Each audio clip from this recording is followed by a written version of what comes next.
राधानगरी तालुक्यातील सरवडे इथं गुरुवारी दुपारी निपाणी इथला रोहित गोसावी हा भंगार व्यावसायिक आला होता। त्यानं अनेकांकडील भंगार गोळा केलं। कुशामत मुल्ला यांच्याकडील भंगार घेत असताना त्यांना रोहितकडील वजन काट्याची शंका आली। जे भंगार गोसावीच्या काट्यावर 21 किलो भरलं त्याचंच वजन दुसऱ्या काट्यावर 41 किलो भरलं।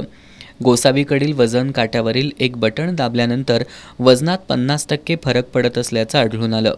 मित्राचं भंगार घालायचं होतं कुशामत मुल्ला 40 किलोचं गतळं वजन करायला ठेवलं 20 किलो 21 किलो दाखवा लागले।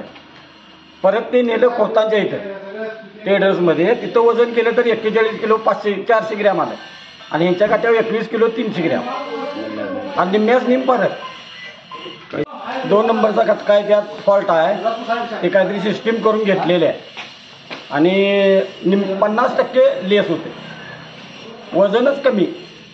मुल्ला यांच्यासह अन्य व्यापाऱ्यांनी गोसावीला समज देऊन पुन्हा असा प्रकार करू नको असं सांगितलं, पण अर्ध्या तासानंतर आणखी एका व्यापाऱ्याकडील भंगार घेताना गोसावीनं वजनात फेरफार केल्यानं संतप्त जमावानं त्याला चांगलाच चोप दिला। यावेळी त्यांना आपल्या घरच्यांनी ही फेरफार केल्याचं सांगितलं।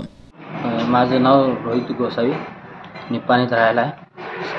स्क्रॅपचा धंदा करते। रोजचं 100-150 किलो लोकांना मी घेतो। किती फरक पडते वजनात तुझ्या? किती 50%। ते मग आताच असतो, ते फक्त बटन आमासून दाखवतात हे असं करा। कुठे शिकवले? घरातले सगळे धंदा करतात आमच्या गल्लीत। काय करतोस? मोठा मुलगी का?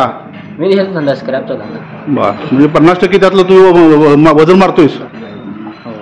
हां, किती महिने इकडे आहेस तू? ते काय माहिती, मी नवीन आहे, मी काही धंदा कायम करत नाही। आता शाळा सोडून आता नवीन धंदा करत।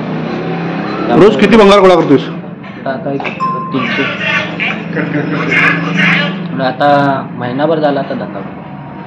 रोज किती गोळा होतो रे? 2-3 हजार। 2-3 हजार। रोहितनं गर्दीचा फायदा घेत तिथून पळ काढला। जिल्ह्याच्या ग्रामीण भागात भंगार गोळा करणाऱ्यांसह अनेक विक्रेत्यांकडून वजनात फेरफार करून लोकांची फसवणूक केली जाते। याकडे वैधमापनशास्त्र विभागानं लक्ष देण्याची गरज आहे। अनेक भंगार व्यावसायिकांकडील गाड्यांची कागदपत्र नसतात। अनेकदा ते मुदत संपलेली वाहनं वापरत असतात। आरटीओंनी या संदर्भात कारवाई करण्याची गरज आहे।